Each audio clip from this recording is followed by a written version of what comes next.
I just finished listening to two bros talk about how much they spend monthly on just looking regular, and I'm just like, yeah, and that tab went up to like $3,300, and I'm just like, how do you justify spending $3,300?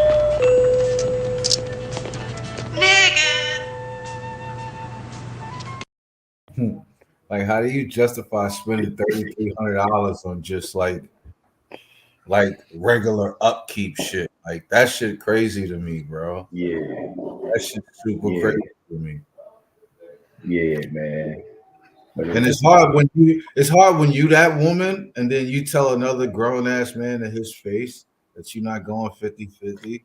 Like that's listen, you don't understand how delusional that is, right? Like you spend 3,000 on just coming out the house. Like we ain't even get to your bills yet, bitch. Like I know you in debt. There is no way that you gonna get with me and I'm just gonna glorify your lifestyle. Like that's just not gonna work, bro. Like women are so delusional. Like they slowly start to figure that shit out. Like, yo, you're not gonna get the money, like you're not gonna get nothing. Like you gonna get Pookie from up the block, you know what I'm saying? He gonna knock it down and then he gonna keep it pushing. Like that's it. Hey, exclamation on the keep pushing. Yeah, like niggas love to knock shit down and keep moving. yeah, you gotta keep it peace, shorty. You gotta keep it peace. You gotta keep it No, peace.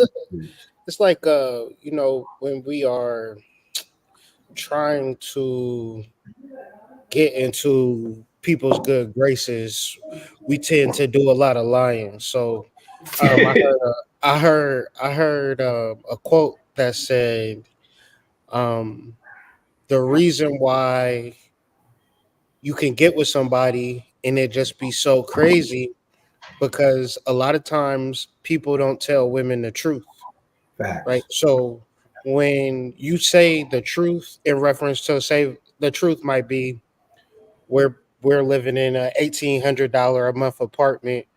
We should bust that down the middle, 9-9. So Mhm. I have my money, you have your money, and we can figure things out.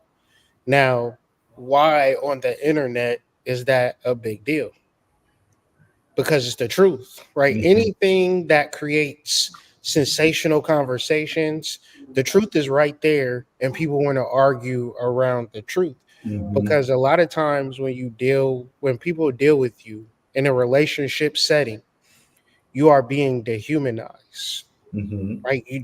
You're no longer seen as a human being. You're no longer seen. I mean, were you ever really seen as a human? Meaning that if you're in a relationship, you more or less going to, you know, you going through hell basically. Why? Because you're in a relationship. That's the nature of relationships. That's the truth. Because back to what y'all was saying earlier, the hit it and quit it guys is who she really mad at. But you're the good guy, right? And you feel validated in this worldview of being the good guy, Captain Save 'em, to whereas she's not equipped. Like, you know what I'm saying? You should be getting your nails done. You should be getting a soft sponge bath. You should be getting treated excellent as a man that's in a relationship. But since it's Daddy Dick Shangos in the world, the old goons who come into the relationship Nah, let them cook. trying to build, they do not get the good treatment out of the relationship. But this is all mythology, right? If you if you want to just be a guy that benefits from women, you have sex and you leave. When Mhm. you want to go through hell with a woman, you establish a relationship with her. Right? This is psychological, Mhm. but men have an ego that says, I'm a builder, I'm a fixer upper. We don't have to go 50-50. One of the biggest egos that men have is I'm a provider, right? Mhm. And these are things that put you in hell because now you're a provider. Now you got to come up with 100% of the bills every month, every Every month, month. every Every month, every month. I gotta figure things out in reference to coming up with the bills, and it's never a conversation. It never have been a conversation. Even even in times where I've been in relationships with women where I said, "Man, I'm really struggling this month. I need some help." 9 times out of 10, 10 times out of 10, 9.999%, they looking at me like, "Why the fuck you don't got your money up?" And this is the reality, this is the truth. So a lot of times when men enter into relationships and don't have the idea in reference to, is this woman even going to treat me good? Right? Niggas not even cognizant of how that woman is treating him. Niggas is goddamn slaves when it comes to being a husband. The good man is the one that hit and quit it, but we can't be men on this platform talking like we four dudes hitting and quitting. Like our conversation is hitting and quitting. That's not even, that man gets no respect for real. He Nah. just gets thrown to the wayside. It's like, oh, but he's getting all the pussy at the same time. It's like a catch-22. It's an upside down world. So it's like when we talking about the will, I would simplify it into the normal pattern that your life's supposed to be on, and anything outside of the will is like you crashing out. So I used this analogy earlier where we trains on the train track, right? And then that's the will along that train track. Anything outside of that train cannot move. That train is stuck, right? So, in discussing the will, the slave will, the mastermind will, um, it's a deep conversation. I think Yeah, even because trying to bring you it to touched light right is hard. on. No, my bad. I didn't mean to cut you off. No, I'm saying bringing this to light is hard because it's a hard conversation to wrap your mind around. And that's what that point that you touched on was the last thing I touched on when we first started conversating about the slave will versus the master will, and within the relationship aspect of it, the slave will guy stays in a bad relationship. You know, the slave will woman stays in a bad relationship. They tell themselves that they can't do any better, and they just have to suck it up. As, whereas the opposition to that, being a master will,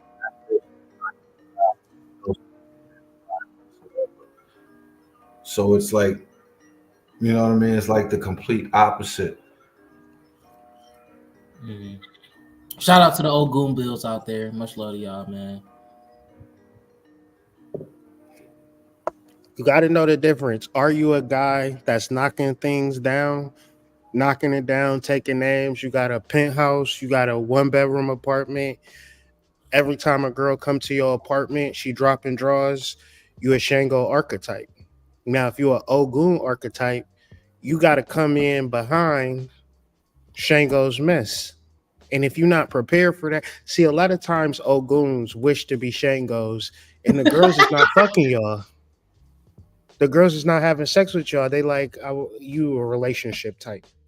And as an Ogun, you got to be so secure within yourself to understand this. And Ogun understands that this is just a lifetime. It's not the lifetime. It's not the only lifetime. It's many lifetimes. So you can either judge people within the confines of this lifetime and be alone. A lot of times Oguns be by themselves. Or you could accept the fact that you're a healer, and it's not a good experience, but we not looking at things as good and bad. Right? Yeah, We looking at things as real and fake. yeah, nah, for real. Ogun experiences is like, even if you do get some cheeks, just know you're getting blocked after because she going back to old dude because you healed her. She I going right think back to Shango. Right back. I think I think when you do get that response, or you're a relationship type of person, or I wasn't even going to approach you on that type of time. Mm. It's it's the discipline that's on you. Like that Ogun archetype reeks of discipline. And she know that she gonna find herself saying, "Man, you sound like my dad." You're not my dad. That Mhm. kind of stuff, you know. And so, like you said, like it's like going through hell being in a relationship because it takes discipline. It takes, you know, a certain level of respect for God to even be telling somebody what to do.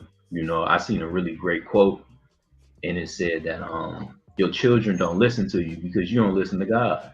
And Mhm. it's a certain dominant presence that a disciplined individual has that you can't fuck with it. You know what I mean? Mhm. And I think if your discipline is like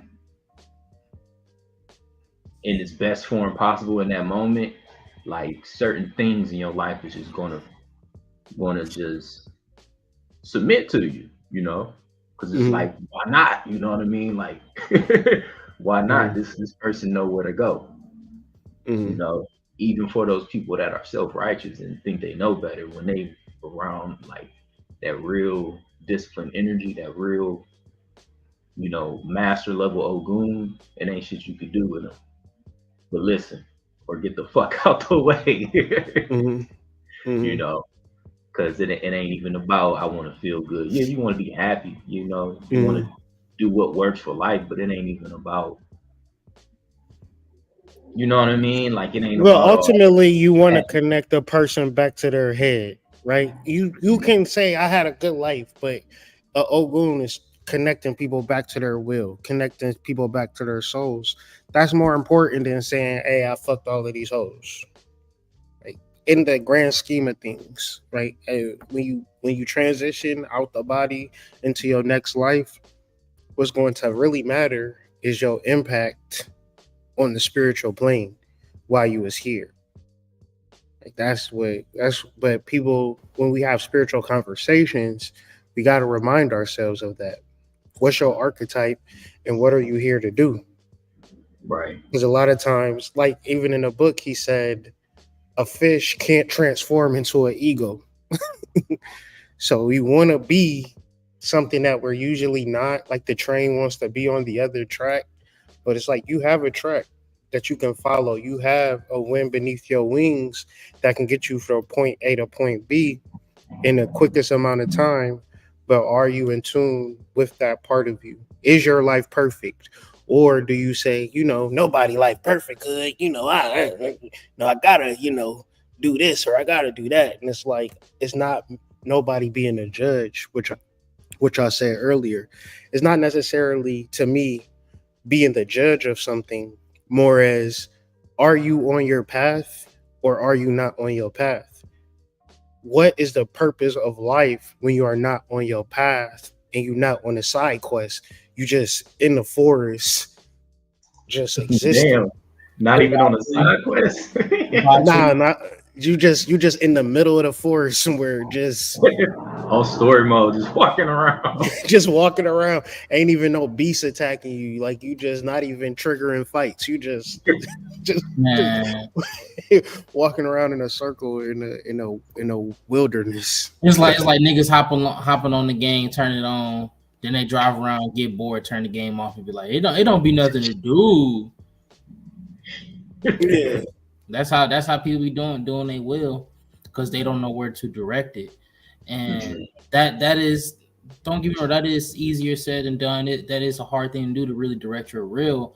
But when you think about tuition, desire, you know, one thing that all my coaches always tell me, they always say, if your dream, if you don't get nervous about the things that you want, or if you don't get no, if it doesn't put a fire under your ass, then it's really not something you truly want.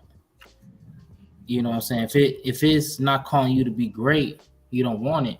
And see, you might think things that's calling you to be great might be things that give you high calorie of money or whatever, but really being what you see is great is that one thing that you sit up and fantasize about, right? Like you'll probably be at McDonald's right now making that McChicken. You probably threw too much mayo on that person's sandwich because you didn't give a fuck about them, but you know they gonna eat it anyway. And then, but as that time you was putting that mayo on that sandwich, you rapping about that song that you want everybody to hear, right? You probably might be in school right now learning that thing, but you thinking about yourself in that lab coat. You think about yourself in that lab working. So That's how you see yourself great. That's how you see your wishes and your desires, and you work towards that will. So anything outside of that, right? You destroying yourself.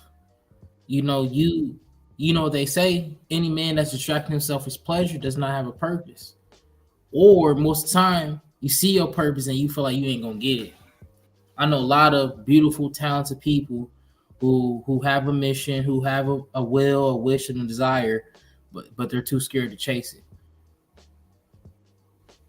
And that just means greatness is really there for them, but they just don't see themselves doing the greatness.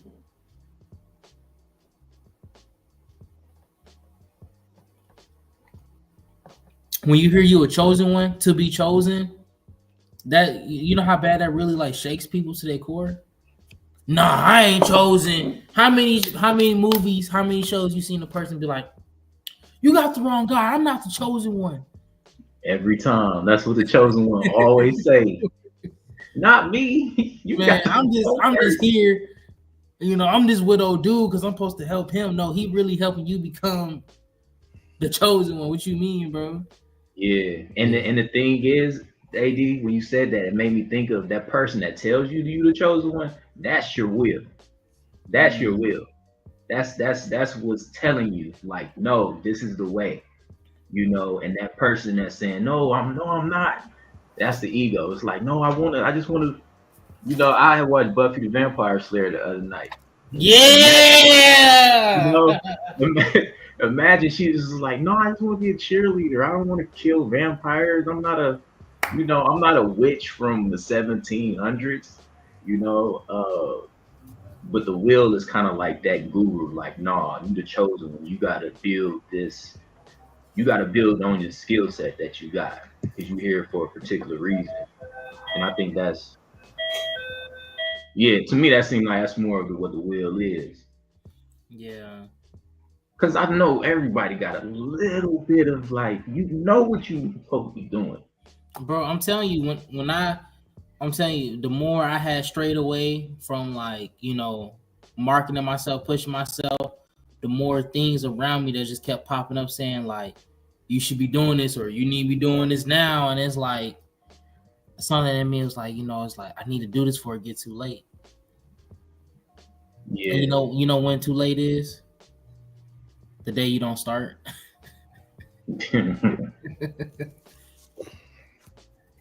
Let's define the will, because once again it can get lost on people what the will is in this conscious community, because it would be to say the will versus what we do, what we don't want to do, but essentially it is your determination.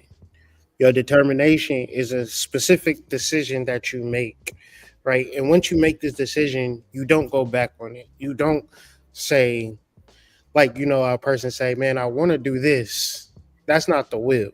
The will is, I want to do this and I'm doing it, right? And when we talk about the things that we do on a day-to-day basis, is it aligned to who you ultimately want to be, versus are you just randomly doing shit because it's easy, because it feels good, because it's in your neighborhood, because people text you, say, hey, come through? Are you allowing your decisions to be made for you, or are you making the decisions, right, in your life in real times? Because ultimately what it comes down to, what you want to do, the decision is already made. But then you might have doubts to say, I don't know if it's going to work out, or I don't know if it's going to happen for me. That's not the will. The will is so much of, you've already accomplished it. You just got to just walk into it, and nothing is going to hold you back. In the Dilemma, Aleister Crowley, he talks about the will as being perfect, in every way perfect. There is no mistakes when it comes to the higher echelon of the will, right? Another thing he says, the perfect and the perfect are one perfect, not two, right? And if you aren't perfect, then is nothing that's taking place. Last quote: the most common cause of failure in life is the ignorance of one's own true will, or of which the means to which to fulfill that will, right? So a lot of people, like, hopefully people, when we go through this presentation, don't assume that the will is already known by you, and your goal is to really figure out what that will is, what it is that you absolutely should be doing unequivocally. Not, no doubt should be interfering in what you're attempting to accomplish in this life, right? If it's doubt, anxiety, fear, lack, ignorance, then it's not in reference to the will at all. Yeah, it's like your difference between reactive and proactive. So, the will is proactive and it's unwavering, like you were just describing earlier. Like there is no contemplation on how to operate or what to do or when to do it. Like the decision has already been made, and the next step is just the next step within that decision that you've already made. The will has no concern over results. The will has no concern over appearance, and the will has no concern for how to. Like the will just has one objective, and that is accomplishing what it has set itself out to accomplish. There is no back and forth with it, and there is no contemplating the false idea that you will get from your ego that you could possibly get it wrong. Like the will has no concern for any of that.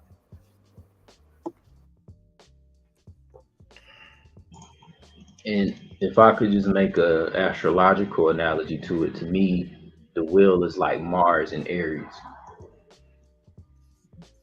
It's like it's just like something internal that something that you came here with, came into this lifetime with um a certain level of just like having an intellectual independence, because nobody knows what's in your heart like you do, and I would just, say that, like, look into Mars and Aries, the Tower card and the Emperor card. That's what we're talking about. Ain't nothing about to stop me.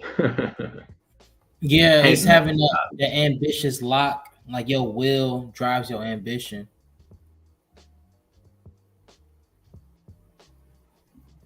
me. And yeah, the deacons of Aries, 2, 3, and 4 wands.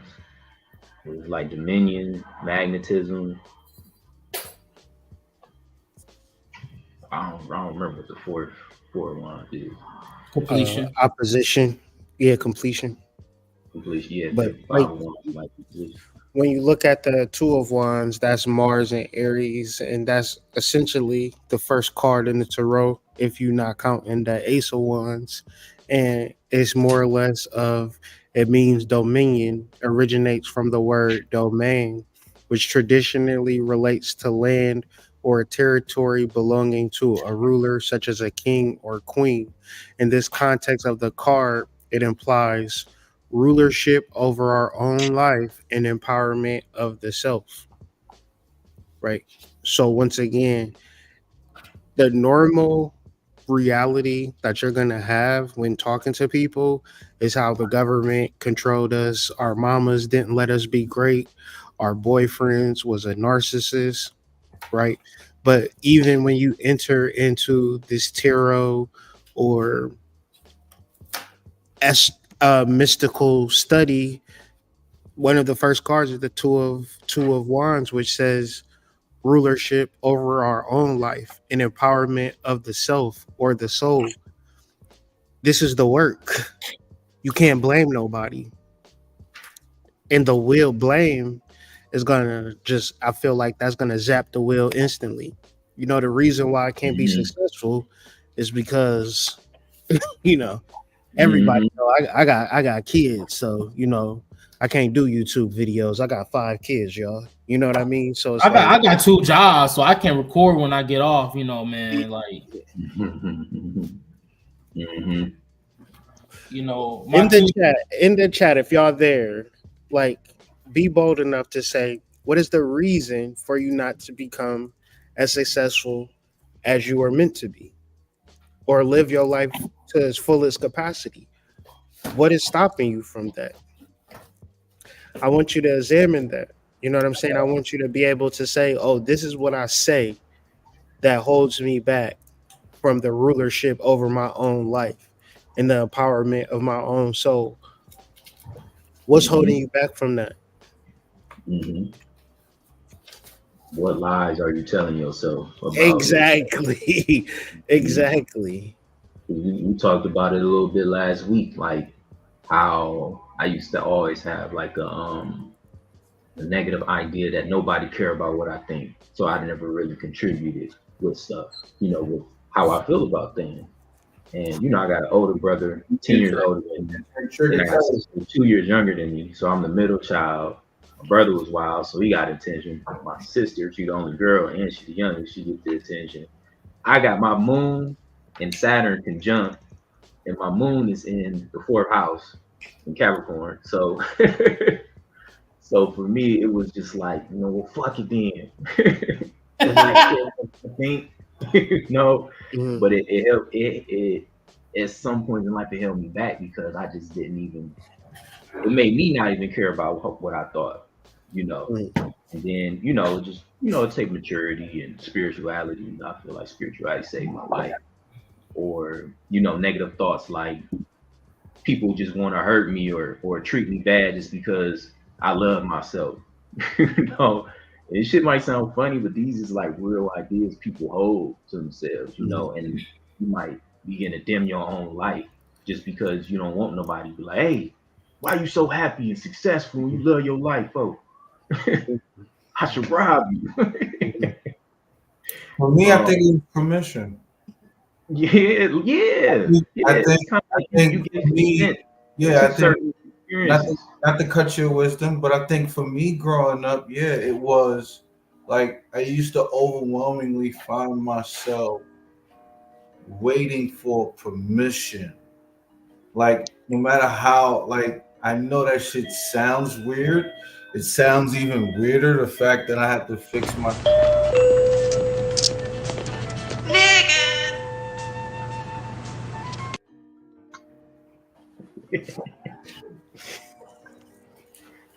Yeah, like it sounds even weirder the fact that I have to fix my lips to say that.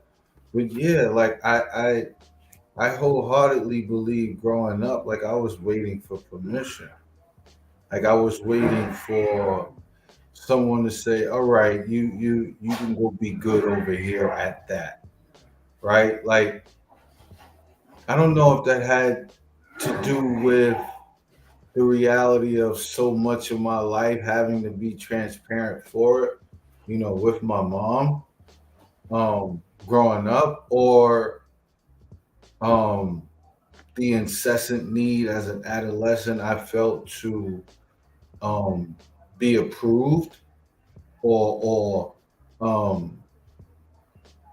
to receive some sort of type of acknowledgement, whatever that is when you're an adolescent and you're looking for it. Um, Validation. yeah, through the adults in your life, yeah, validation. Whatever that is, I think that morphed itself into a place in which I always felt myself like I was searching for permission to be great.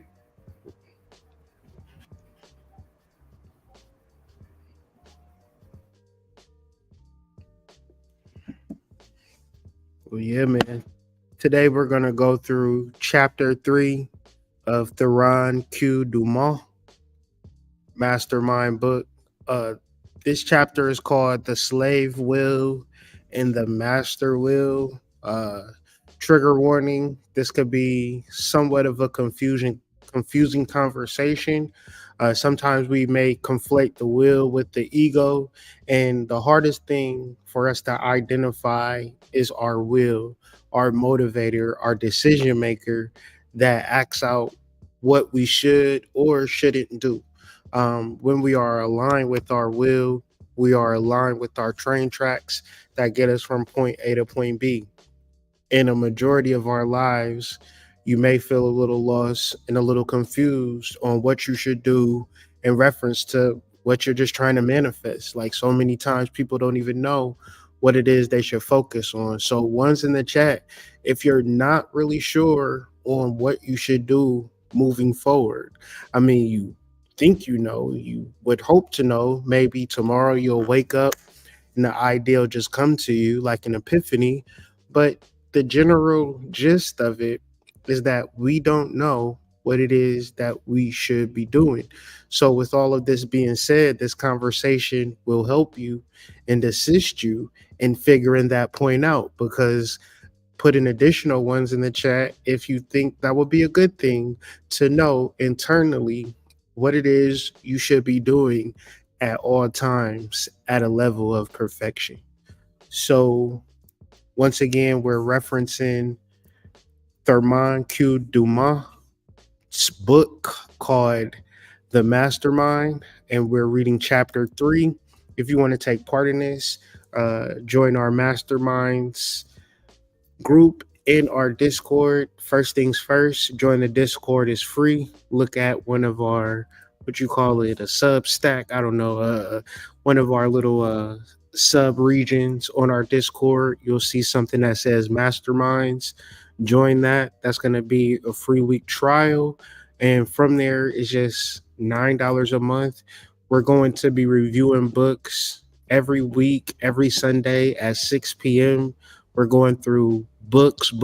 So we're trying to make it a point to provide value by going through this material so people can have a grasping of this material, because at the end of the day, you got your kids, you got your job, you got school, you don't got time to read like you used to. You got to scroll on IG, things of that nature. Leave it to us to, do the dirty work.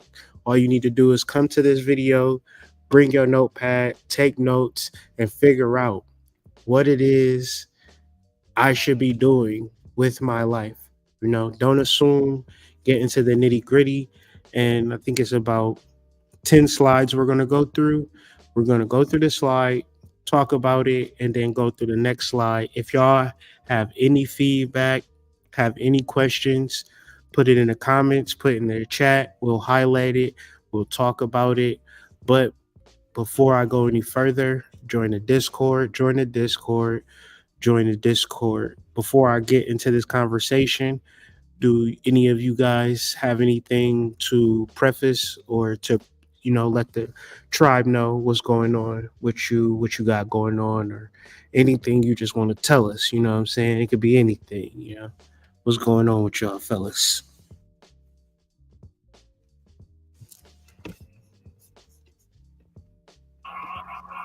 Sorry, I was going in and out a bit. Everybody be ready.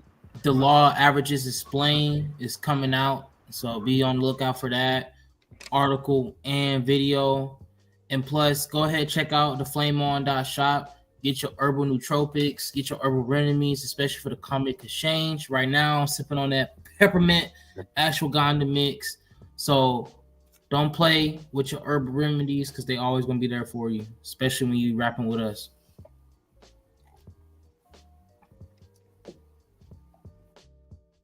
Sacred Serpent, Flame On.shop, Flame On.shop, Flame On.shop. You heard it here.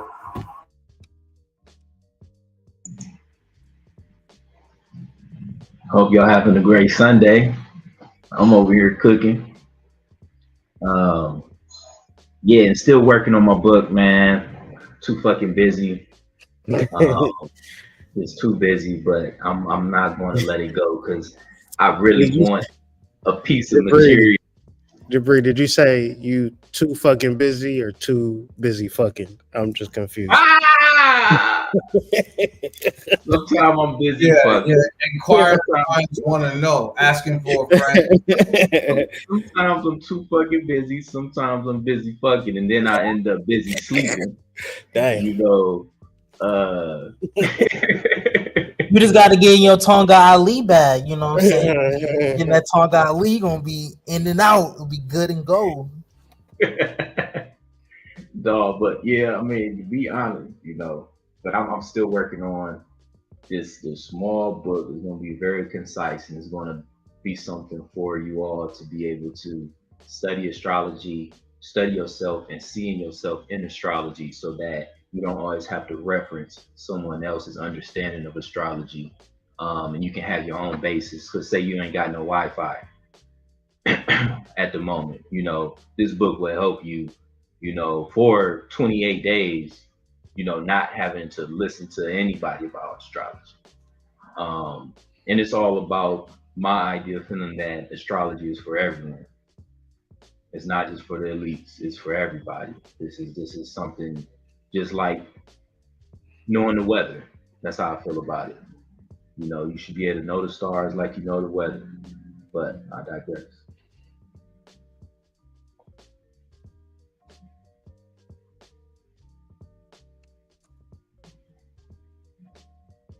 So we just gonna get into this. Y'all don't got AD Serpent. Y'all don't got nothing to preface the convo with.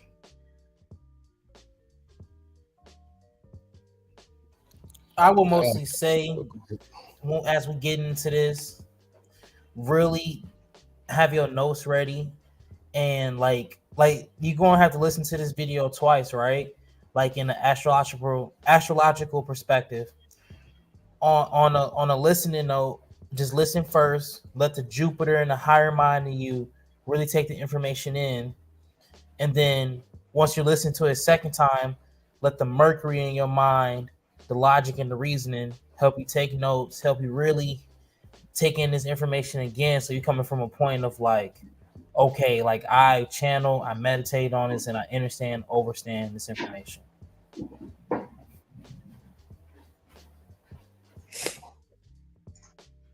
I should. Uh, this is actually Serpent's PowerPoint. But Yeah, so Big Bro finna take lead. He finna guide us through this. And if you get busy at work, just let me know. I'll take over for you, big dog. If you just want to paraphrase, that's cool too.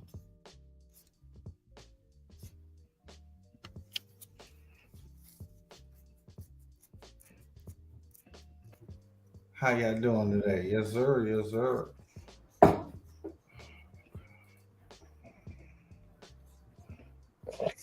Well, we on slave will, master will. Mm-hmm.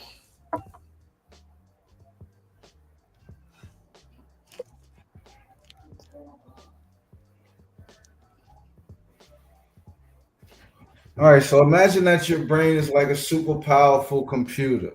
You know how computers have programs that make them work better. Well, in this version of the book, the third chapter of Theron Q. Dermott's The Mastermind book is a kind of a guide to upgrade you and your programs for the mind. In chapter 3, he talks about how our minds are really strong and how we can use them to achieve anything we want.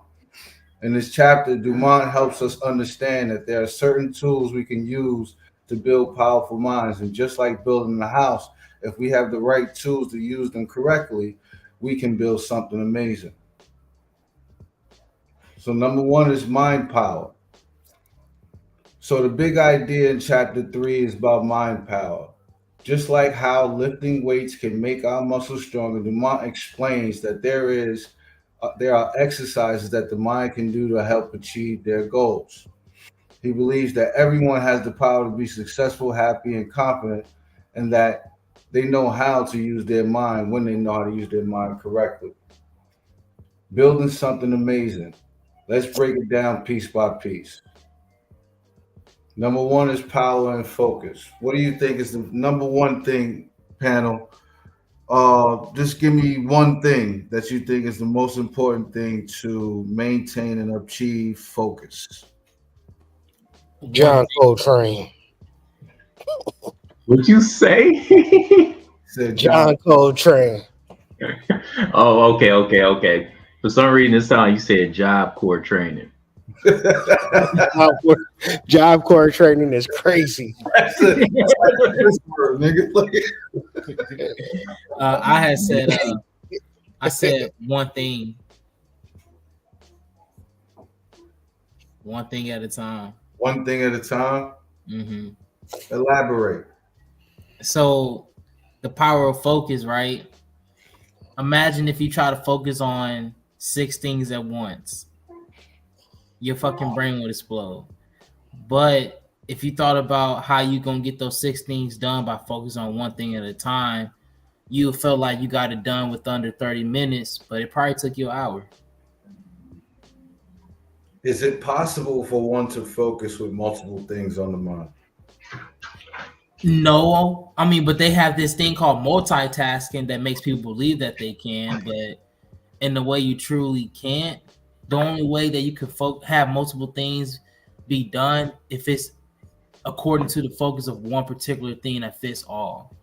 So go ahead, brother, because I saw that. I was going to realign the question and say, is there a purpose to having more than one thing on the mind?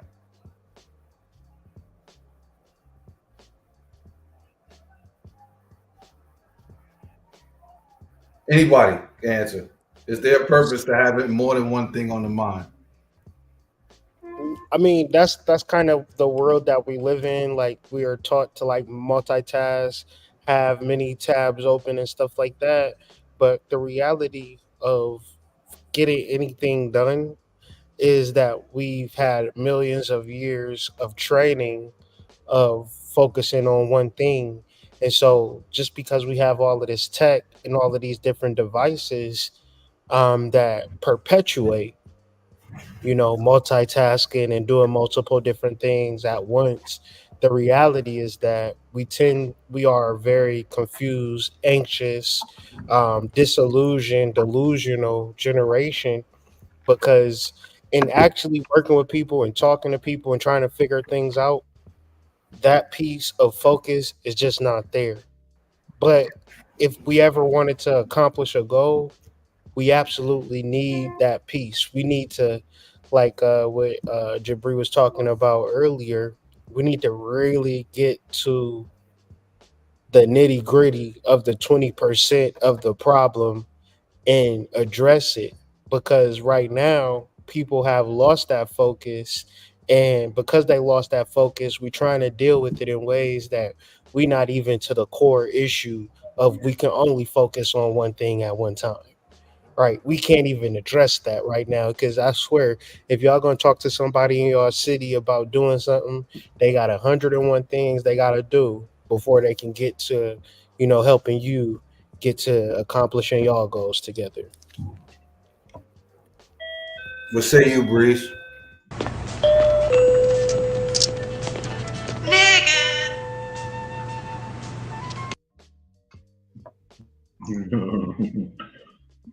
When I think of the power of focus, um, first thing that comes to mind for me is like your attention span. Like how long can you um, apply your focus to something? You know,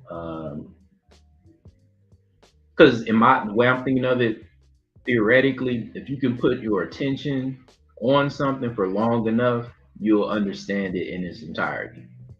Whether it's like music, is tarot, is is biology, whatever it is that you want to understand. I think if you can get your attention span to such a level where you can really lock in on a subject for like for an hour straight, you know what I mean? No picking up your phone, not thinking about dinner, just really just undivided attention to something. I really think you can really get somewhere with whatever it is you study and whatever it is you want to understand. Um, Yeah, because I would say if focus is a car, your attention span is the gas. How far can you get with your focus, or how far can you stay focused? That's what comes to mind. Yeah, because when it comes to people's focus, it's like a dopamine shot. 5 minutes of work, 10 minutes Instagram. Go back to work, Right, shoot up of Instagram. That, right. that's how And people. if you really put a timer on that app and see how much time you spend on it at work, you probably be like, damn man, like my boss ain't tripping. I'll be bullshitting. Um, yeah, yeah. I think that attention span is what's really going to make your focus worthwhile. You can say I'm focusing on it, man. But you constantly picking your phone up. You constantly worried about your bills. You trying to see what this shorty doing, or you know, uh, Knowing you an old goon, talking about seeing what this shorty doing. Well, all of those answers fit. So I'll just say this to the panel. We all don't have the ability to be initiates, right? So we all have regular everyday jobs, guys, that we have to get up and work, and families we have to lead and be a part of, and there's still a bunch of stuff going on in my head. How do I know that I picked the right thing to focus on, let alone all that other stuff I have to concern myself about? So is that focus progressing you? One thing I like to always tell uh people that like tune in to me or like to watch into me, I ask them, did you what type of time were you on today? Were you on a live time or dead time? Did you focus on things that limit your growth, or did you focus on things that help you excel 2% more in today? Because when we think about it, society is moving at 100%, right? But they're not getting close to their work or goals each and every day. Most of the people are only getting 1% better. So we can focus on that 1% better within the line of our focus. We're getting things done. Because at the end of the day, your focus might be your family. Your focus might be your job. Your focus might be your hobby. You might have a particular focus, but it's all lining things up in a way of understanding this comes first and this comes after and after. That's why we kind of pinpoint the journaling so hard, pinpoint the scheduling so hard, pinpoint creating the system so hard, because of course you're gonna have a lot of things that pop up into your day, and then you might have that one thing that pops up that has no control but to come first. But it's all about being able to have mental strength and to solidify that focus. Like, all right now this is the problem, get this out the way, and now we're here. One thing at a time. And that one thing at a time is gonna have to tell you tell other people like no. Because if you want me to help you, I gotta help me first real quick. And you can't get mad about that. Because you say you need $20, right? Well, I gotta get this bird off, and it's gonna give me $40 so you can get 20.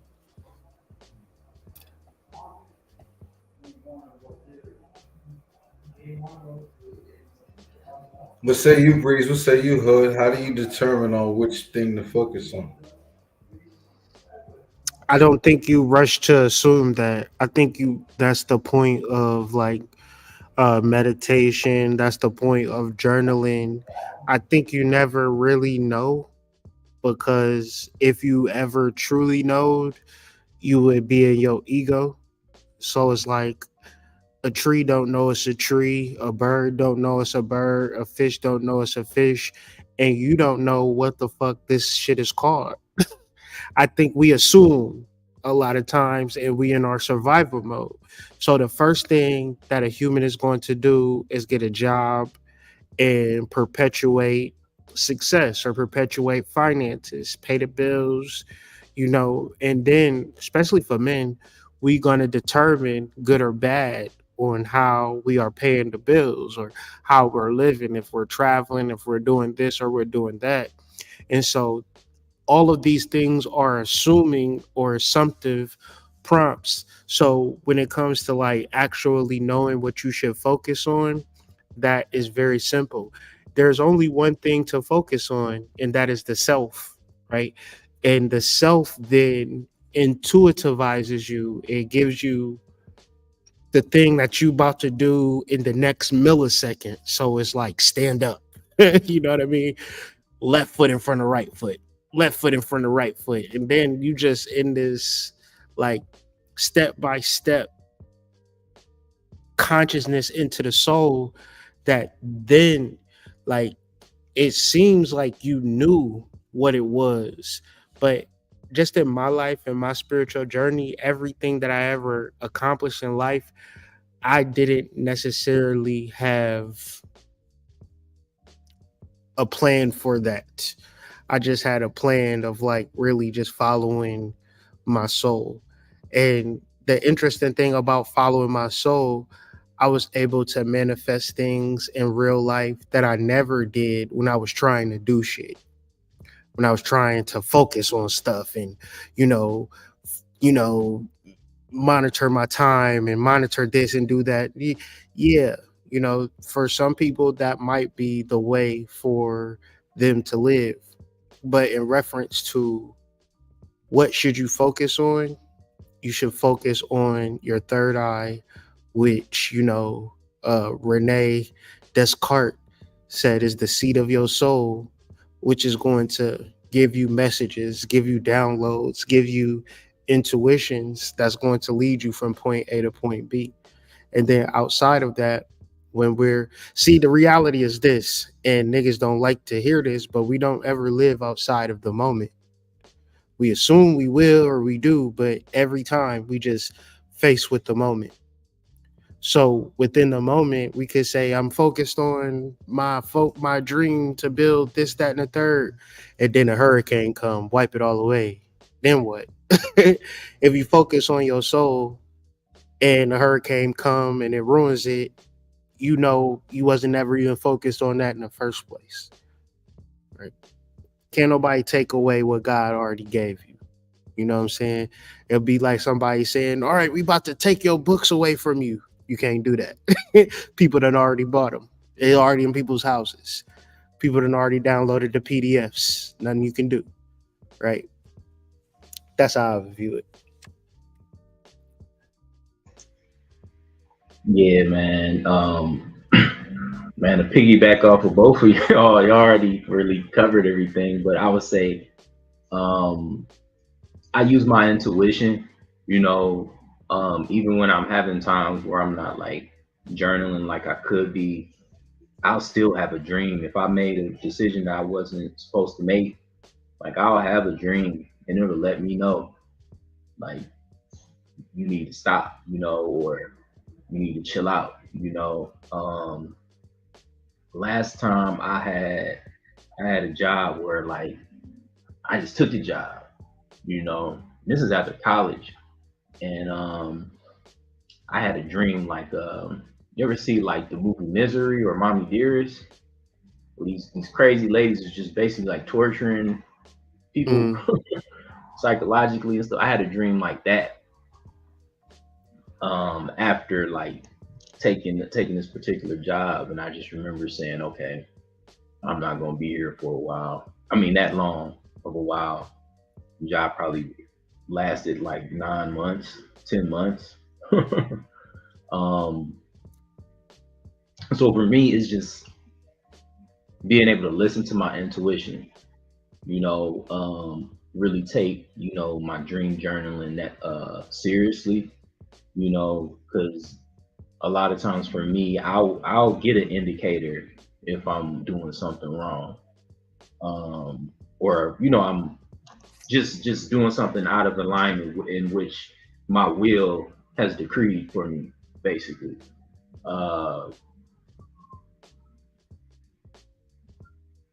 Yeah, I mean, I think with that, like your intuition and your will, you gotta really take a moment to really listen and to really be able to receive messages from those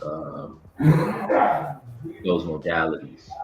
You know, um, Yeah, that's what I would say. Surfing is really just getting confirmation from my intuition. You know, um, and that's what usually let me know I'm doing the right thing. I would say, or I made the right decision.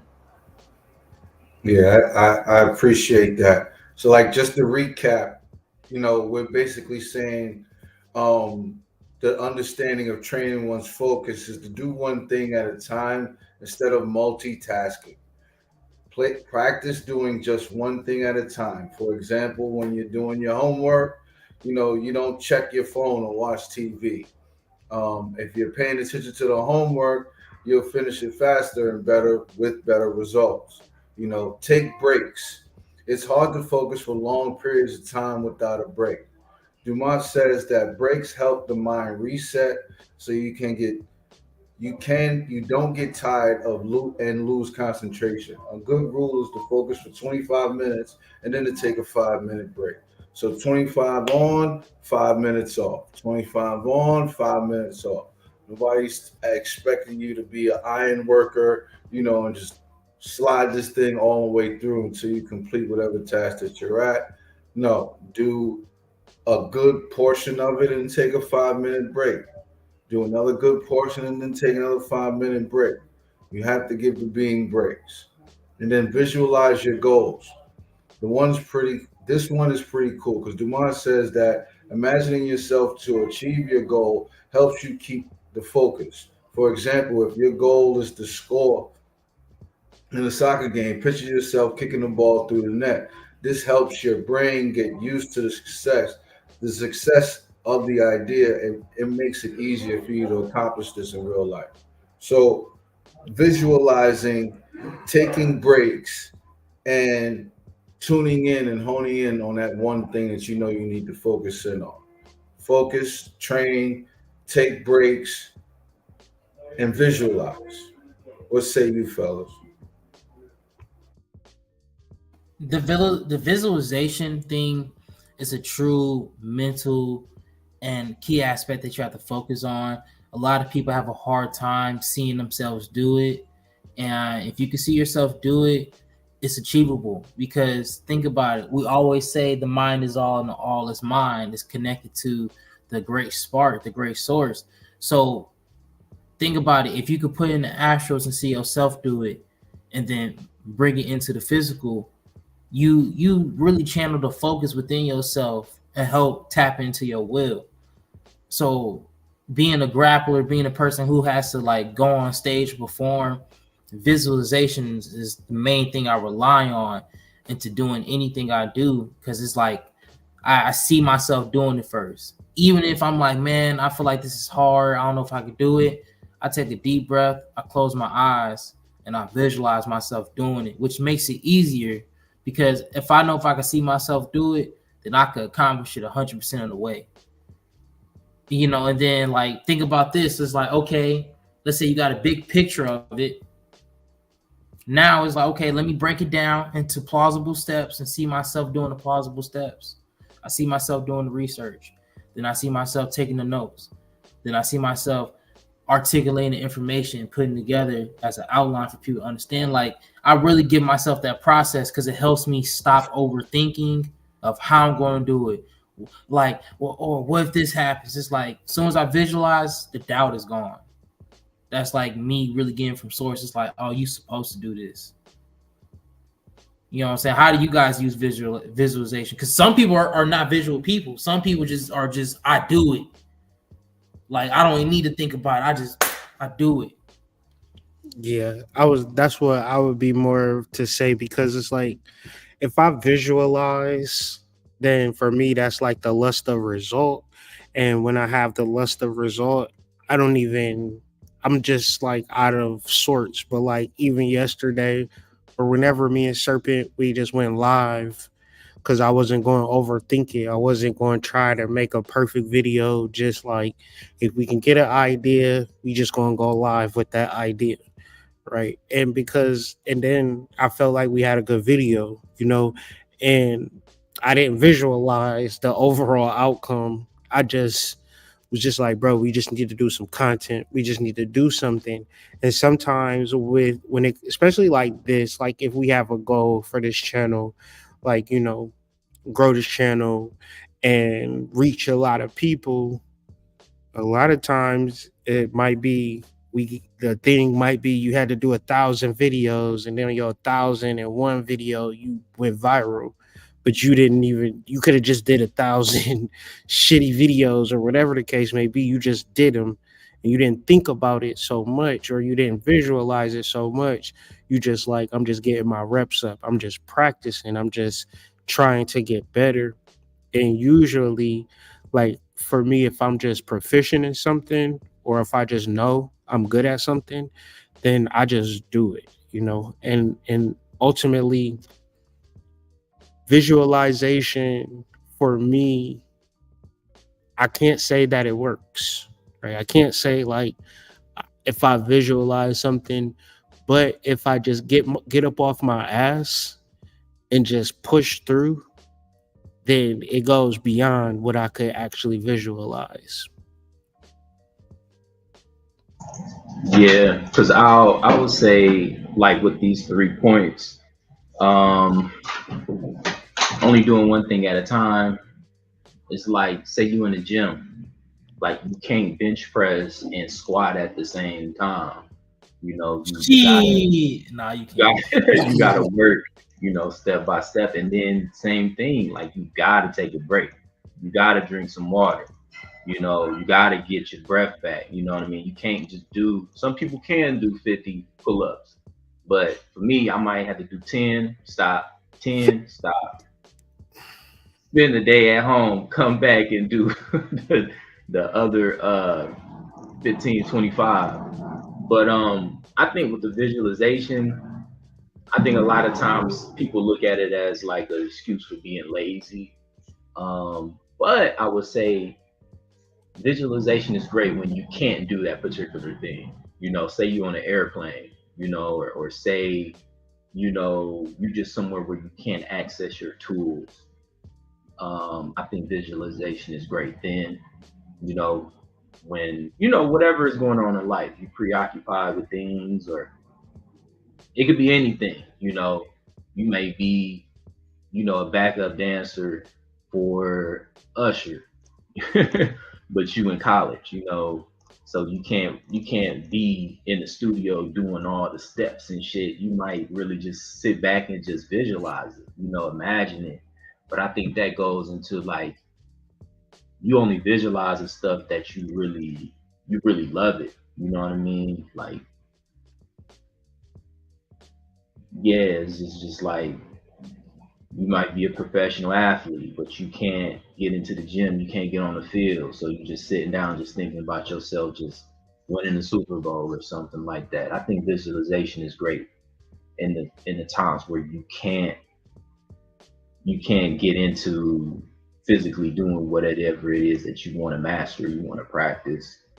Um, and yeah, taking breaks is very important because you can't it's like you overdo things, and if you overdo it, even if you're trying to study, like say you're trying to study Tarot and you spend 50 minutes doing it, and then you go another 50 minutes and you go another 50 minutes, you're gonna be burnt out to the point where you don't even want to look at it, and then you miss a couple of days in between just because you did the most with it, as opposed to like taking breaks, allowing yourself to absorb what you just looked at, you know.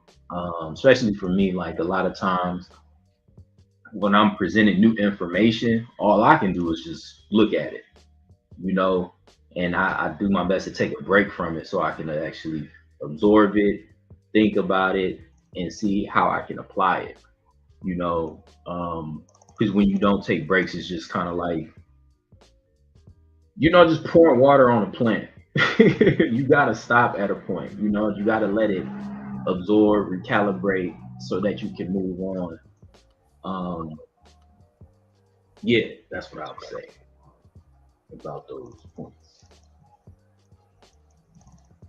So when it comes to believing in yourself, and setting out for a particular goal. Um, would you say it's important for one to believe in themselves, or is it more important to have confidence and set a goal first? Like, which order should that go necessarily? Yeah, I think it's weird. Like if you say visualization, right, and Hmm. you don't have the proficiency, visualize all the fuck you want. It's not gonna ever matter. I think it's all about the journey than it is about the destination, which that is something that you have control over. The destination is a point where you say, I quit, essentially, right? Whoever thought about sustaining and maintaining past a destination. So I think the trick is imagining a destination and not becoming proficient and good days, bad days, but at least you got some shots up. At least you got proficient in whatever the thing that your will brought you to an alignment to. As far as like me wanting to be an educator, me wanting to be a teacher, I can notice that I need to get better at these. As I want to become a better writer, I want to become a better educator. What is the goal in educating and writing? I don't. It is no goal. You know what I mean? It is no goal. I'm just really just trying to build my library up. Hmm. How big do I want my library? I don't have a set. Yeah, I'm gonna continuously, as long as this brain work, I'm gonna be working on literature, right? So I don't care what it looks like I can imagine what it's gonna look like when I'm 70 and I've been putting work for 50 years. It's probably gonna look crazy, God willing. But ultimately, it's the day in, day out of if I'm learning, I'm teaching. If I'm teaching, I'm learning. I've been on that path for a very long time, but there is no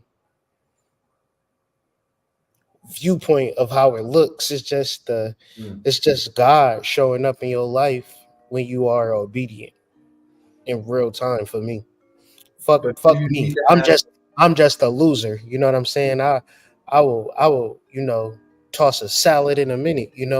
But it's God in my life that makes it to whereas that higher will that goes beyond that slave will that says, I see more in you, Kyrie. And I'm have? like, I just want to eat some pussy. You know what I mean? No, I see more in you, son. And it's like, yeah, Mhm. where the thoughts at? Like, I Yeah. see more in you, Mhm. you know.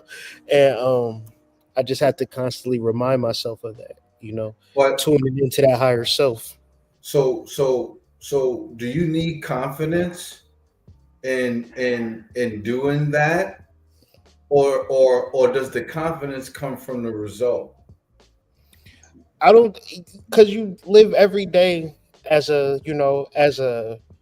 delicate flower. The wind could blow at a high level, and now you don't even exist any longer.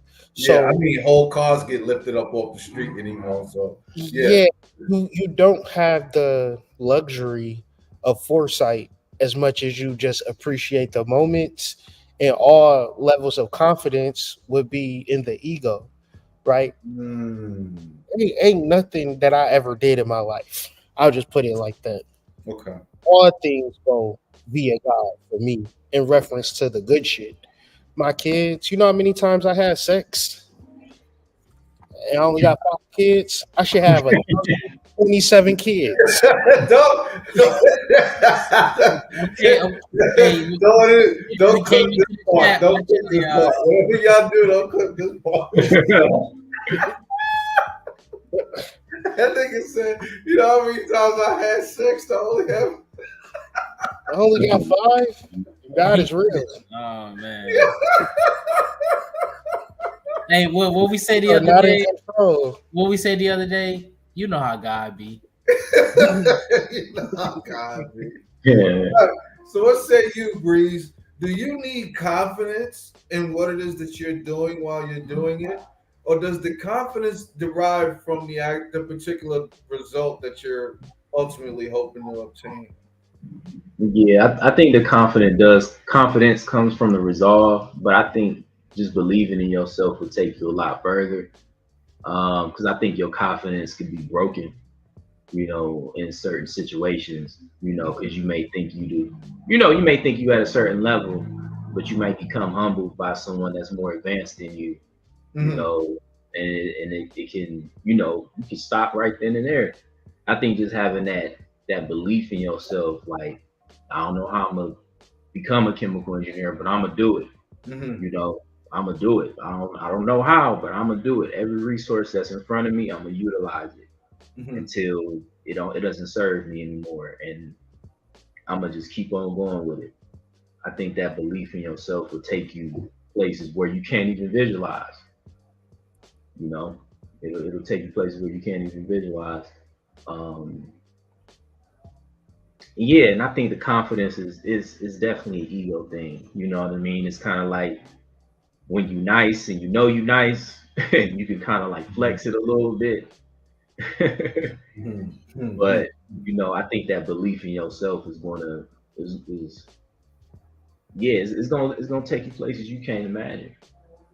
And some say it does help to be a little bit delulu, right?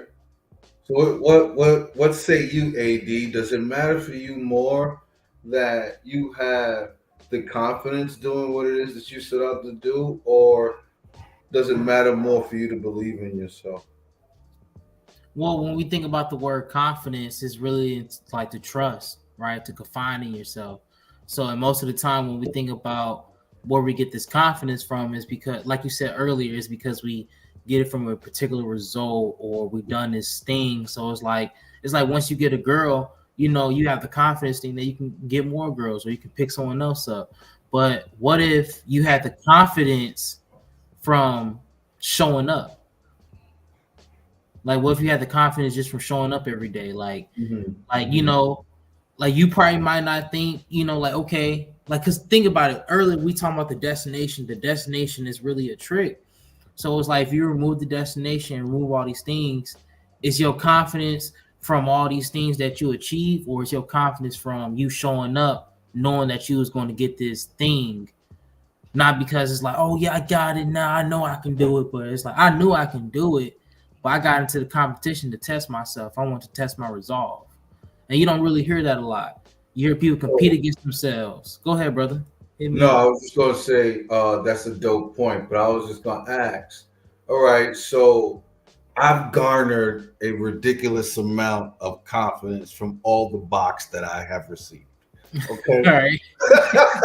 I, they keep standing them up. I keep knocking them down. You know what I'm saying? Like, Right. pause. Every time they stand them up, I just knock them down. You know what I'm saying? Like, I'm at the top of this knocking the box down mountain, right? Um, do I go forward and with this confidence because I believe in myself? Or it sounds like you guys are saying that I go forward with this confidence because of the idea of knowing that me doing this eventually is going to turn into something beneficial. What say you? Yeah, it's because they got something beneficial, like like all like I'm telling you, like doing a lot of like competition sports and being in the field. A lot of guys, have a lot of confidence is because they won a particular tournament, right? Like you going out to this other tournament and compete here is because it's like, well, I beat the last guy, and I know I beat the number one seed that competed in this tournament last year. So if I beat him, I know I'm gonna win this. It's like we put our confidence and our self trust on to material things and things that we won or achieved. But I just felt like you can get so much confidence just from showing up or doing the work. I got so much confidence. Like it's been times, jobs that I worked at, I'm like, man, I don't get this shit. I think I'm gonna get fired just because I know what I'm doing. But it's the fact that like I built my confidence because I showed up, I tried, and I learned something, and then I came back, showed up again, and did better the day before because I realized what I did wrong. I did better. I'm like, okay, cool. Like I can keep trusting myself because most of the time, a person that don't trust themselves or that's doing something hard, they stop doing it.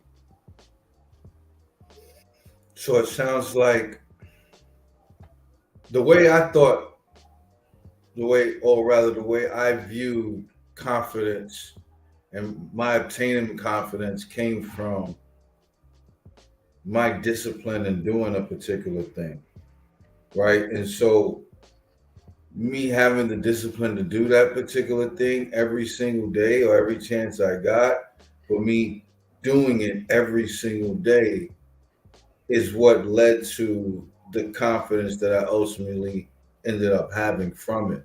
So, is it repetition? Is it the constant flow of doing it? Or is it the thought that is in the back of the mind that I'm going to achieve this by continuously doing this? Or is it a combination of those things with the understanding that I actually believe in myself and I'm going to accomplish the thing that I set out to accomplish? I think like if Well, you refer to the book, it's talking about automatons and that lower level. Everybody is doing something, Mhm. but that would be the slave will. Mhm. The master will is that of accessing a different level of reality, a different level of choice, a different level of like mastery. That is like it takes a point where you it's hard to be confident in something that you don't know, that you don't need confidence in, right? When you talk from a spiritual perspective, it's like your soul don't need to be confident more than you need to be confident in your soul. You need to know that there's a larger part of you that is going to see it through. And the ego takes care of things, and then the soul takes care of things, and they two bodies that's existing in a right and exact way. But it's like really trying to understand it is like I said earlier, it's gonna be hard for us to differentiate what normal people are doing versus what our soul can do for us.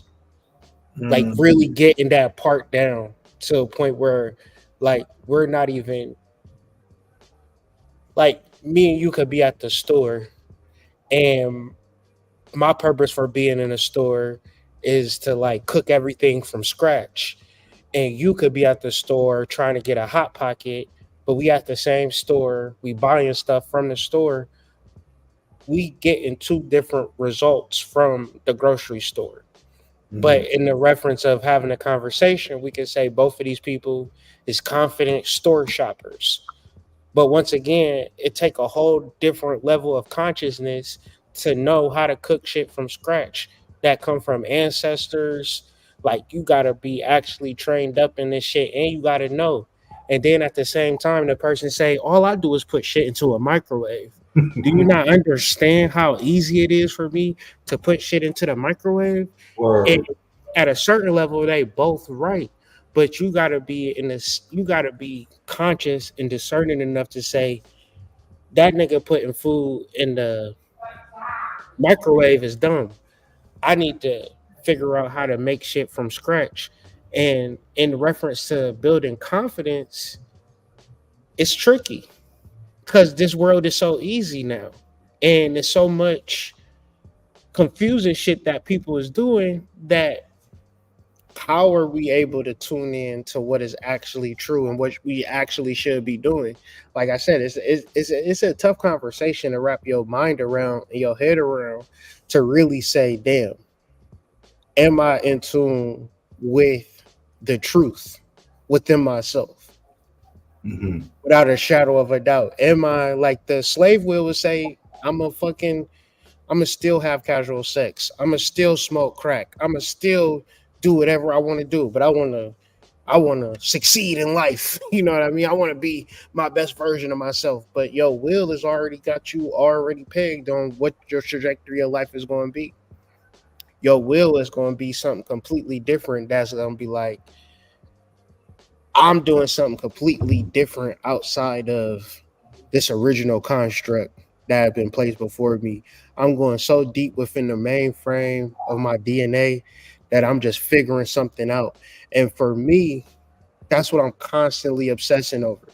Like Like, and I'm okay with not knowing it too. And I would never say that I know what that thing is because I don't. I don't Mhm. even know if everything I did could have been a complete and total farce for real. Like, cause who knows? You don't know. You know what I'm saying? You don't really know unless goddamn Illuminati is knocking on your door telling you to sign a blood contract. You know what I'm saying? Having you do all of this weird shit and everybody clapping like, oh, you're doing the right thing. You're doing the right thing. And a lot of time that's what people is looking for, but that's not necessarily confidence if that's not what you were meant to be doing. Cause the last point, it's a lot of people doing what they quote unquote think they should be doing, but them people is miserable because it's not what they should be doing. And the work that it takes to figure that part out is essentially why people join the spiritual community. It's hard. It's so hard to know without a shadow of a doubt that this is what you should be doing. But when I see like people that I did readings for win Grammys, you know what I'm saying? Like I'll be like, yeah, maybe I'm doing the right thing. When I see people that I did readings for transform their lives, I'm like, maybe I am on the right path, but still I don't know. You know, I seen another motherfucker that I give readings for, sucking dick for $2. You know what I'm saying? So it's just like you just don't know, in this game. That's not Jermaine, right? That's not Jermaine. Nah, it's Charmaine.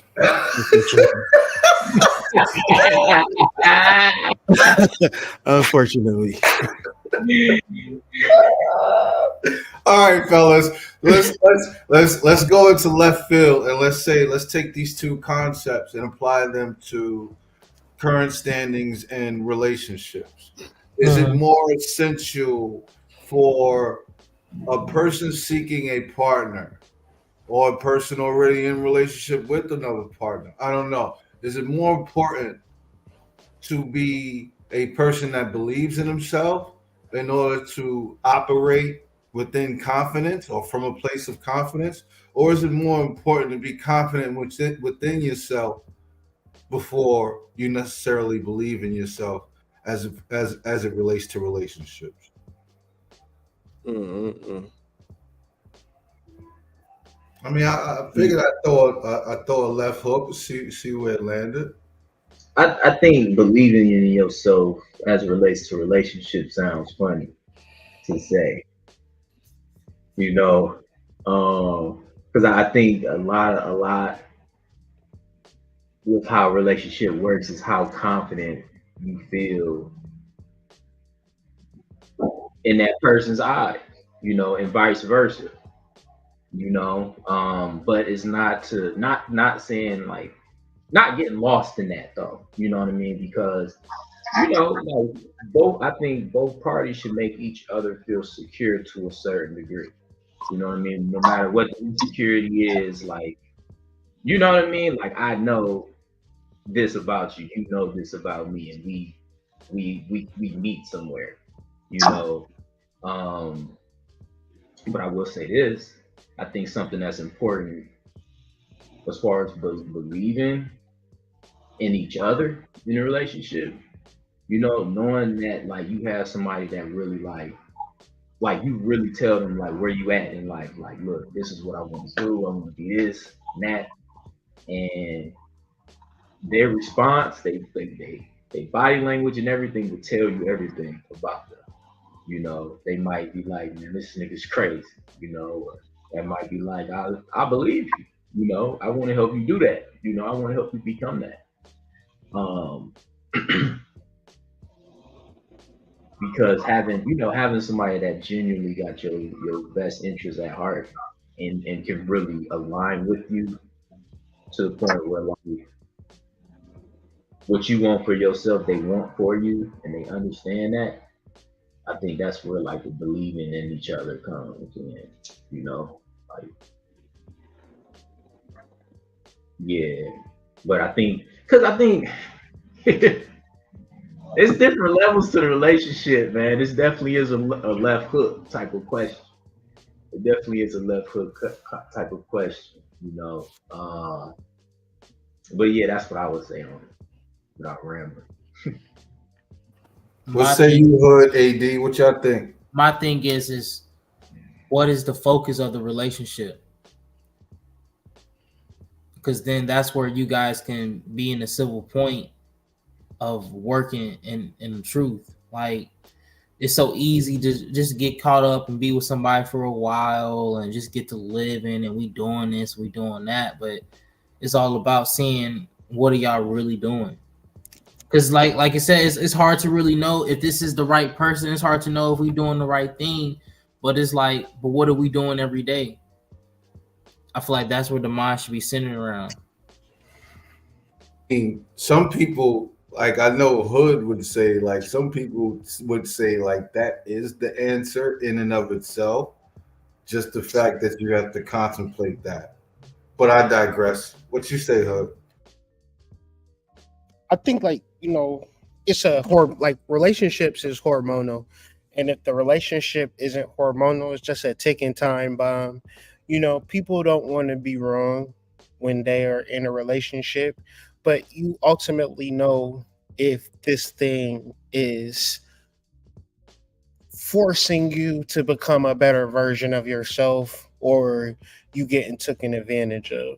So when we talk about relationships, especially long-term relationships, like it's when we talk about relationships, we can say anything. But when that pussy is in your face, everything get thrown out the window. When that cock is pulled down, everything gets thrown out the window. And now, you Pause. know, I meant to say draws, but anyways, when everything is put onto the surface, we don't act the same. We don't act the same. When we don't know the nature of women, we are usually took advantage of. When we don't know the nature of men, we are usually in traumatic situations. And when we don't understand the role of hormones in relationships, we don't understand how those things play out. And what I'm talking about is if you look online, the landscape of online content, there's a large majority of people talking about relationships because motherfuckers do not get it, right? We don't get it essentially. So, confidence, I can have all the confidence in the world in a person. When those hormones shift, because hormones is a blinder essentially of the person that's in front of you, period. Most unpredictable Especially shit in this world. when your body says, oh, we need to recreate ourselves because we're going to die soon, right? You would just link with somebody, have sex, have children. Once those hormones fade off, if you don't have the actual skills to, like I stated earlier, treat a person like a human being, because you're going to be in a relationship with somebody and they be like, I love you and all this shit. That's manipulation. If I told a girl, you know what, I want to have a threesome tonight with you and your best friend, right? It's a problem. But yesterday she said she loved me. It's fake ass relationships for most of the time. Confidence, listen, if you ever want to know if your relationship is real, speak the truth constantly without fail. Live in your truth. Men, women, they don't live in their truth at all. They got their fingers. They like will have like these ideologies pertaining to I have confidence in this person. I like this person. I don't like this person. Can I find my person? All of that shit is bullshit. Too many broken homes for me to know without a fact. Motherfuckers don't have a clue. Not a clue. So what's gonna fucking keep relationships together is really, an act from God at this point. You know, I would say it don't matter what you do. If that motherfucker don't want to maintain the relationship, it's like when you canoeing. I got the left canoe, I got the left oar, she got the right oar. If she want to stop paddling, we up shit's creek, literally. So if two people want to make it work, they can make it work, regardless of anything. If two people don't, if one person don't want to make it work and the other person do, it don't matter. The relationship is over, and there's nothing that we can do about it. And relationships is tough, because there's a lot that we're not being told about it, especially black people. Black people, we suffer the most when it comes to relationships because we having so much casual sex. What was None that of Young you Nudie know. song? Boop, boop, boop, boop, boop. Like for real, that's all we do. All we doing is having sex and Purple. and then trying to figure out how we gonna have happy relationships. Well, we can't. we can't do it. We Man, fucked it up since high school. because as soon as a motherfucker get to talk about sharing the motherfucker, that's when motherfuckers get killed over the box. If I was a pessimistic person, like what you just described would be disheartening, right? Because like I could believe in myself 1,000% and build up a ridiculous amount of confidence from the repetition of having casual sex often, right? Mhm. All of that shit could be destroyed by the next woman, right? Like every last bit of that I'm using as some sort of figment of tangible evidence, right? Like that can all be destroyed or come crashing down with the very next partner. And you know why it's so messed up? Because I bet you thought that you found a good person, and that person turned out to be an ain't shit person. That's what it's boiled down to. Because if people don't have the psychological skills, they treating this shit like an interview, talking about all the good things they about to do, and now you got confidence in this person, but when the rubber hits the road, we don't have the skills to even manage or to handle it. So what we gonna do? We're gonna start arguing. We're gonna start being passive aggressive. We're gonna start sabotaging. It should be somebody within that relationship dynamic to say, y'all both on bullshit, stop. But if we don't have that, how are we as a community going to elicit positive relationships if there's no authority within our relationships? That's the Oh, bit. what you talking about is courting and having someone keeping y'all accountable, making sure y'all are safe. Because a lot of people be with people that they don't know, getting treated all types of ways, and next thing they be wanting help, and then don't nobody know the dynamic, don't nobody know the person. You just getting your hands put on by some random nigga that no one never met. Because he was cute and he had swag. hmm Now Yeah, he going oops upside your head like the Gap Band. yeah, he had them Jordan 2s on. It was something about the way he had those Jordan 2s He placed had up. the Nike fleece. He had the Nike fleece. Everything was matching. Oh, he How had could the he gray ever be sweatpants on wrong? with Yeah, it. he had the gray sweats too. Pause.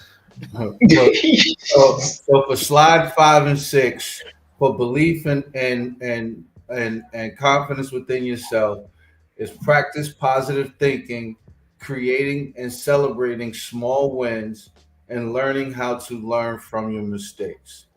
It is okay.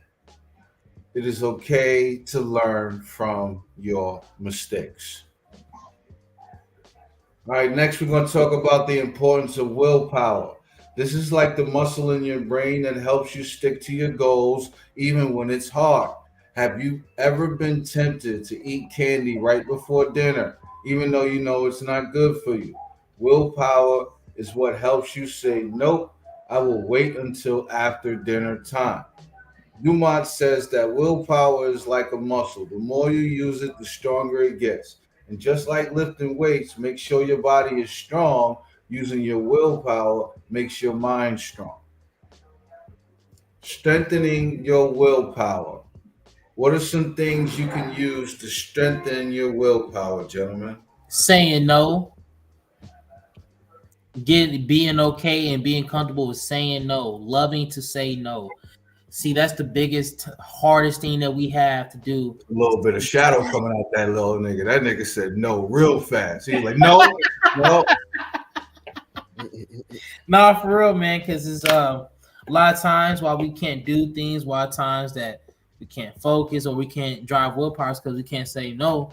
So if we get to flexing that muscle more and to telling people no, we can tell ourselves no, right? Like $40 box right now, we can go buy it. But if you got a group of men to keep you accountable and that's going to judge you for it, you going to say no. Listen, I'm in Pennsylvania. I'm trying to figure out for a friend where is the $40 box at. I'm just saying. It's not in the loo, because I know if I told niggas in the loo, they going to think I'm going towards it, but it's more far from me.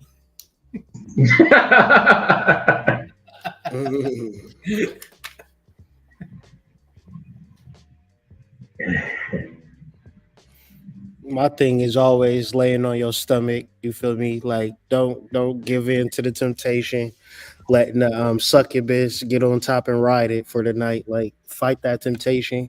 Understand that it's a lot of people that's in your life to drain your energy, and willpower is learning how to be solitude. You know, and I had to learn that. God made it to whereas I had to learn that. You know, I had to learn how to s- rely on myself, and that's a real tough lesson to learn, right? Because I promise you, you could get it back. You could manifest a lot of stuff just within yourself, following your soul.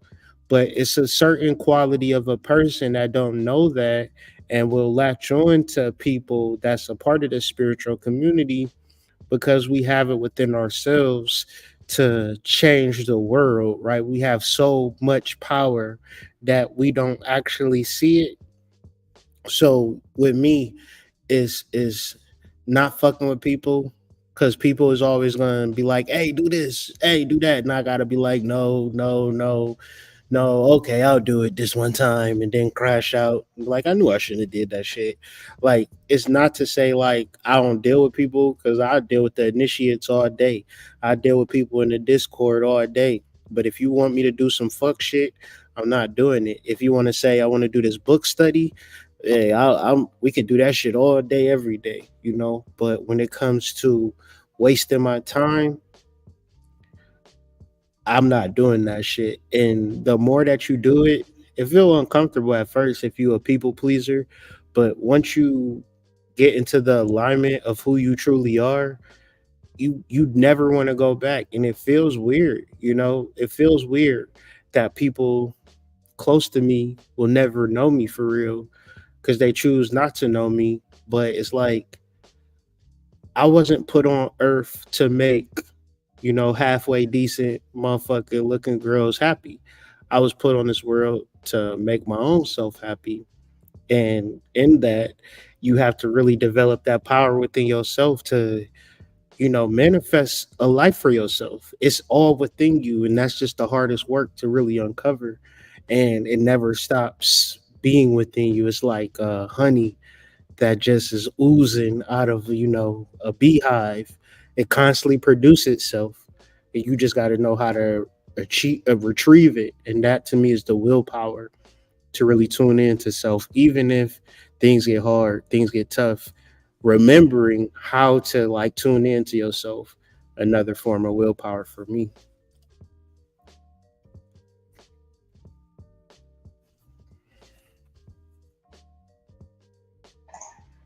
Yeah, and I would to add to that, I would say uh,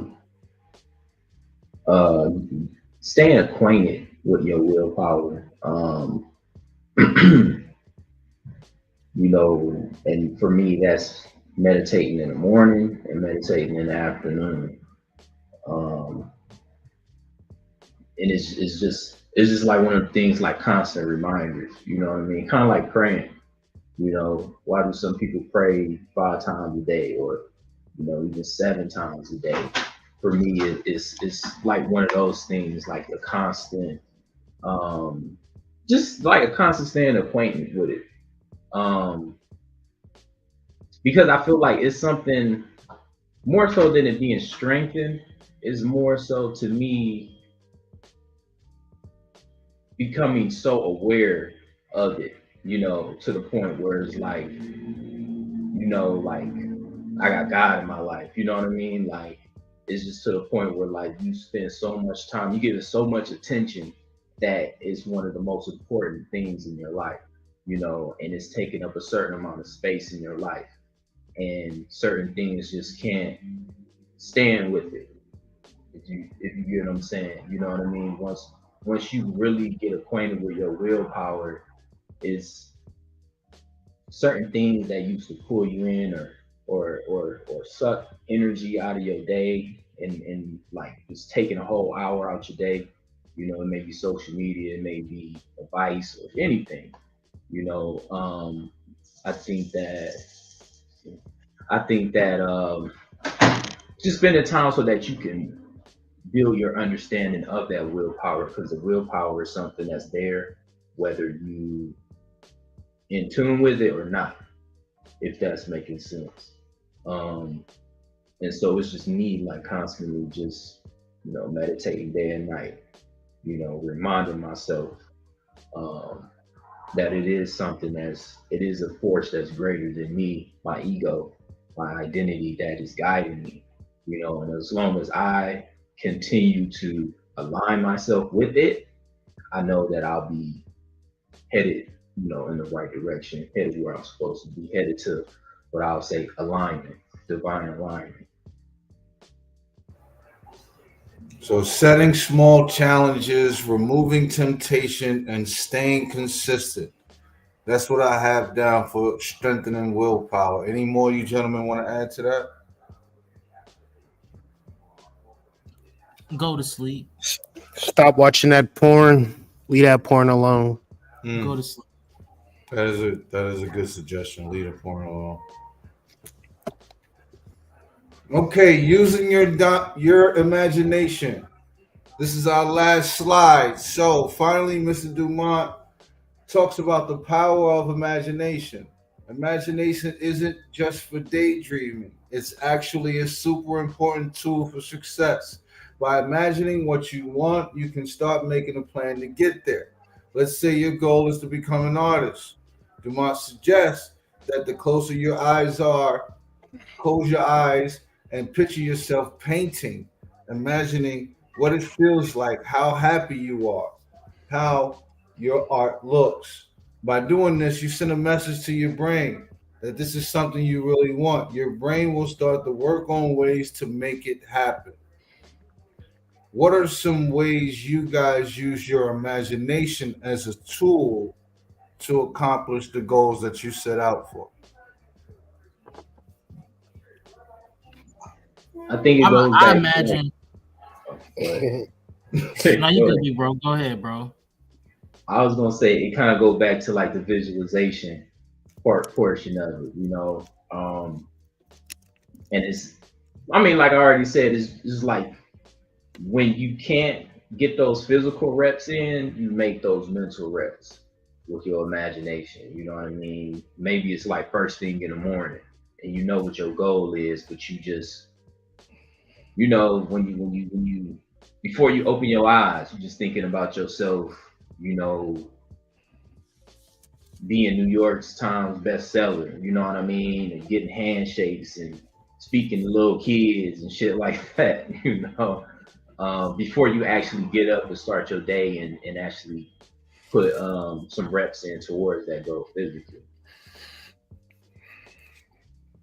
But also, I would say if you really get into a state of like self hypnosis and you imagine something, I've had experiences where spirit just like took my imagination and took this visualization that I had and just laid it out before me.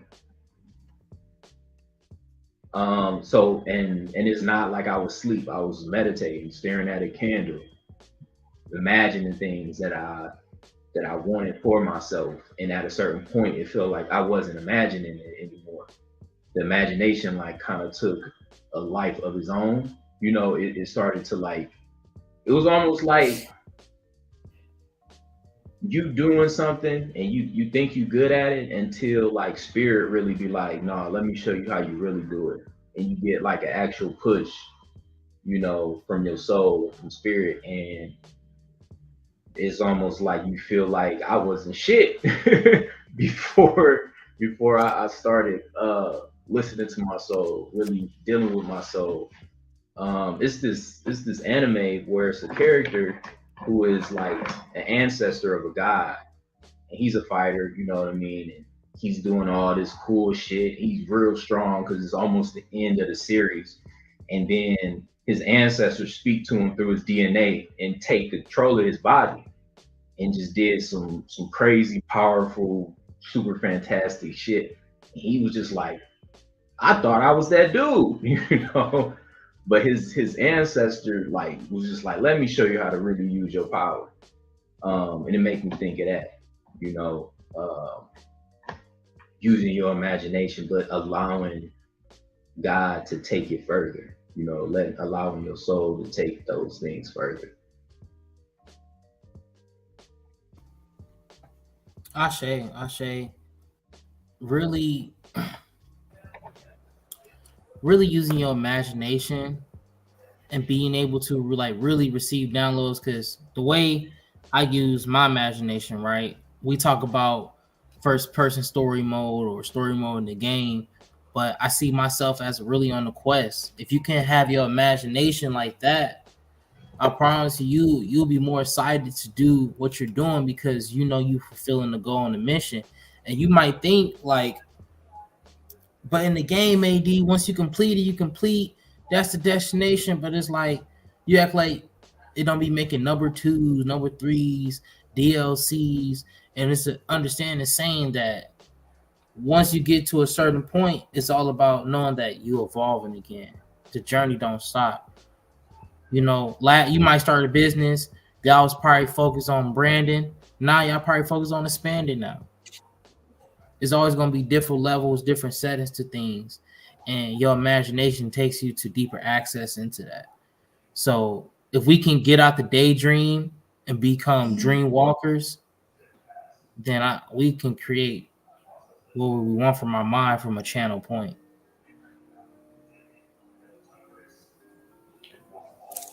Picture your goals, add details, and act on it. So if I imagine that I am God's greatest gift to women, does that make it so? Just depends on how much you believe it, you know, how much you actually work with. Like the imagination is all because there's 9 billion people in the world, and your personal viewpoint of life is kind of like up to you, right? Mhm. If you decided to be a monk in India and you told your girl and your family, I'm off to India, nobody can call the cops and say Rasim's going to India, somebody stop him, right? Mhm. If you imagine that. A good book though, The Science of Being Rich, or The Law of Opulence by Wallace D. Wattles. Mhm. He's in his book, his whole premise is that there's only one substance in the earth that all things are made out of. Mhm. So uh, a building, say for instance you're an architect, and you then throw that work to like a building manager, and then the building manager put the work off to the foreman and the purchaser, right, who got to buy all the supplies and all of the construction workers, and they do all of this work. Well, for the architect and the person that's moving into his apartment building, everything happened from a magical place because somebody was just imagining for a place to stay. And the architect at that same moment said, you know what? I'm gonna build a high rise. And so this whole time you just imagining this high rise being built, and then the foreman is being hired, the construction team is being hired, and you as the person that moves into that building have no control over none of that shit. You just got your down payment and they give you the keys, and you Mhm. living in this apartment that, even though real shit happened to Mhm. make it so, you don't actually know that to be true. You can assume a construction team built the building that you working in right now, but you Mhm. don't know if that shit was built overnight just based upon your thought. And in my life, I've created shit that wasn't there yesterday and now it's there today because the power of imagination and really studying Wallace D. Waddell's books and really like just get into a meditative space where you just see this pool of creation and you form things in your mind out of this pool of creation. And you know that is real because just look around you. Everything around you is people using imagination to create things all around you. And the limits is saying, well, I don't have enough money, or I can't get into that office building, or I can't start my restaurant, or I can't move into a penthouse apartment. If you think that, then that's true. But if you actually have the power or the awareness to go into deep meditation, find this pool of creation and start creating it from the imagination space, it's literally nothing that can stop you. Um, but don't take my word on it. Get into the material of Wallace D. Waddles, you know, the science of being rich. What say you two brothers?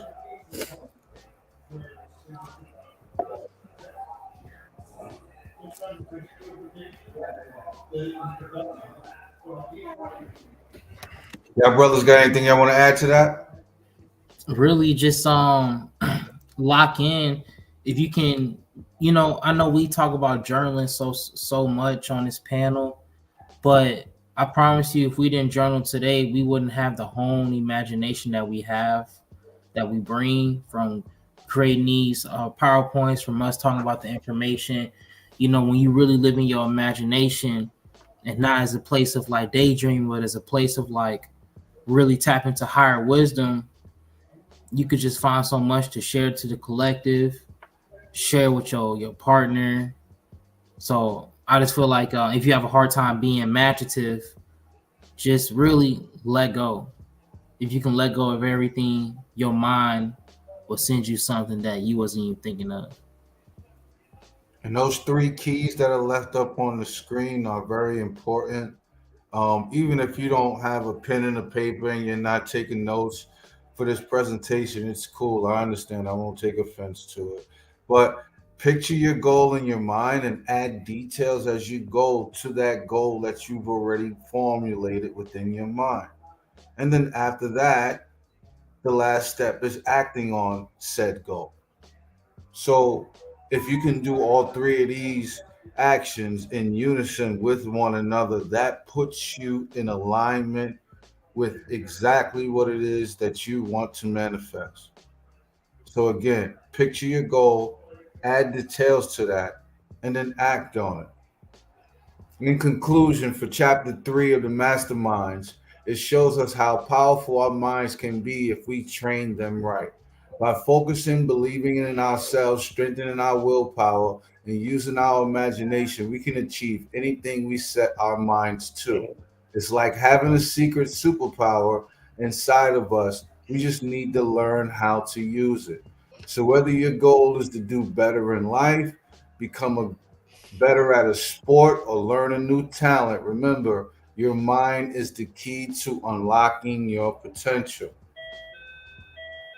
There are 10 last points that I wanted to run down with the family, but if you guys got to move on, I understand that too. Well, I'll start with the first one. It's the power of focus. Concentrating on a task and the time increases its effectiveness. Number two is the mind can be trained to become stronger. Number three, self confidence. Believing in yourself is crucial for success. Number four, visualization. Imagining yourself achieving goals prepares your mind for the success. Number five, willpower strengthens you with the use of using your willpower like a muscle. Positive thinking, positive affirmations build confidence. Learn from your mistakes. Mistakes are opportunities to learn from and to grow from. The role of your imagination is the visualizing detailed outcomes with the guides and actions towards your goals. Consistency. Number nine, be consistent in your effort. It leads to mental strength and willpower. Again, being consistent in your effort leads to mental strength and willpower. And 10, finally, last but not least, focus on personal growth. Continuously working on self improvement unlocks potential. Anything you fellas want to add? That concludes the end of my presentation.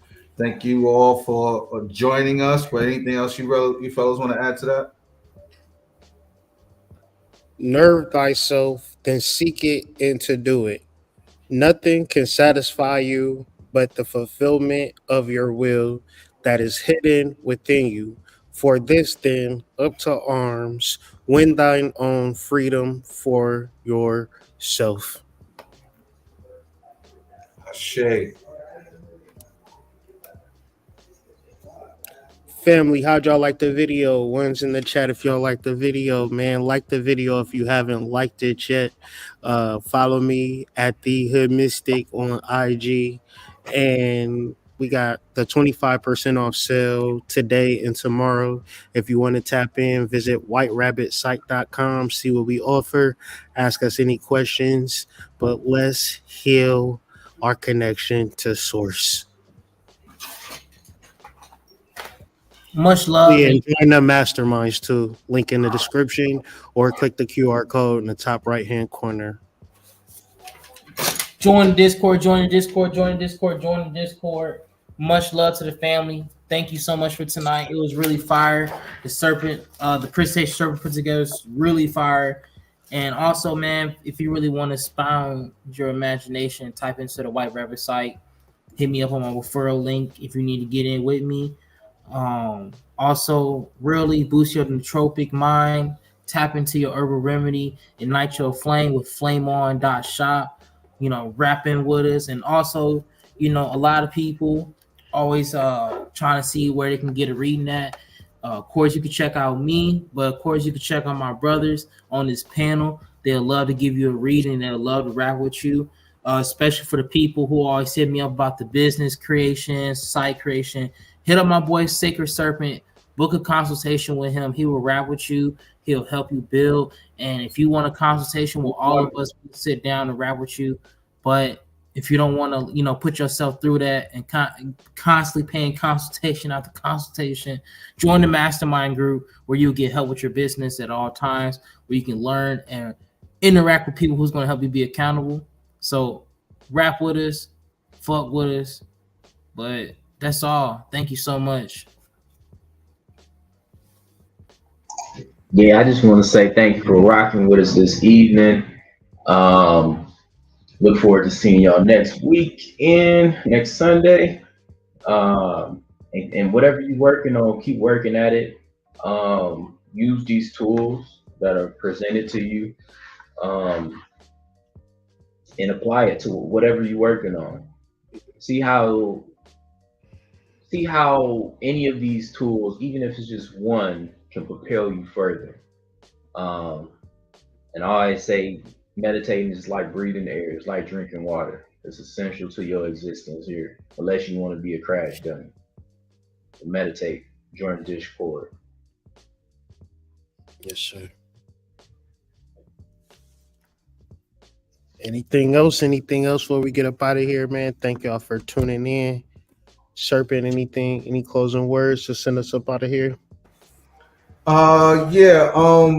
I am a staunch believer in believing in yourself, but I am also a huge proponent for doing the work every day consistently with persistence, without anticipation of result, and build that confidence daily with yourself.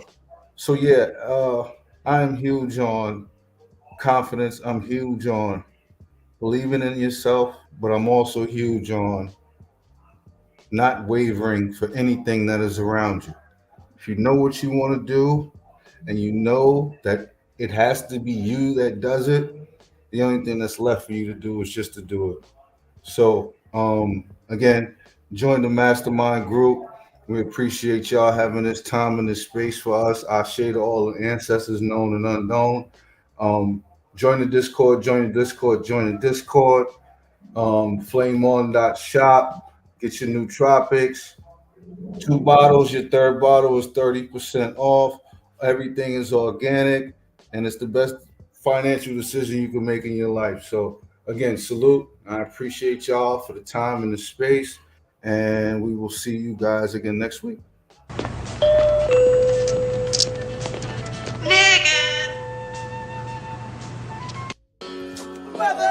Initiates for the flame. You are now programmed to drop dem draws. Have you been maintaining your flame?